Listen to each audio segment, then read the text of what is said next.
On parle aujourd'hui d'un film interdit, qu'on ne veut surtout pas que tu vois. Dans les années 70, naît un genre dans le cinéma d'exploitation, la Blaxploitation, qui met en avant des héros afro-américains qui sont largement ignorés par Hollywood. Et en 1974 sort Abby, qui s'inscrit parfaitement dans le genre de la Blaxploitation. Réalisé par William Girdler et porté par Carol Speed, avec en plus William Marshall, qui est une légende de la Blaxploitation, donc vraiment la cerise sur le gâteau. Abby avait vraiment tout pour marquer les esprits. Dans Abby, on suit une conseillère conjugale et chanteuse de gospel qui se retrouve possédée par un esprit démoniaque lié à la sexualité et au chaos. Vraiment un pur produit de son époque, seulement voilà. Après seulement quelques jours en salle, le film va être tout simplement interdit. Mais qu'est-ce qui s'est passé? Eh bien le studio Warner Bros, un des plus grands studios d'Hollywood, tu as certainement déjà vu son logo au début d'un film, accuse Abby d'être une copie de son film L'Exorciste, sorti un an plus tôt. Et ça rigole pas du tout, parce que Warner Bros intente un procès au producteur de Abby et le film va être retiré de toutes les salles de cinéma dans lesquelles il était projeté. Sauf que quand on regarde un peu plus près, eh bien Abby, c'est pas juste du plagiat. Même s'il y a une histoire de possession et du vomi vert fluo dans les deux films, Abby, c'est avant tout une histoire de rébellion. Contrairement à L'Exorciste, où une jeune fille blanche et aisée est possédée, ici, c'est une jeune femme noire, adulte, mariée et chrétienne. Alors, comme ça, on pourrait croire que ce sont des changements mineurs, mais en fait, ça change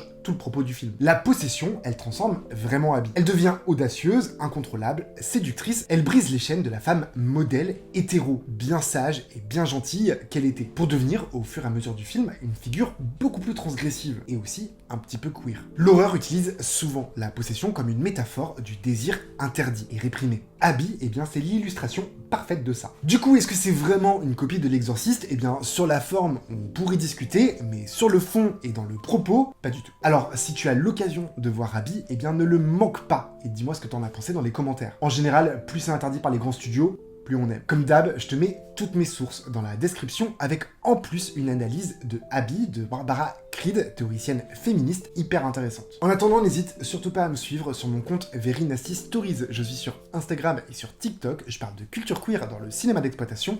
À très vite.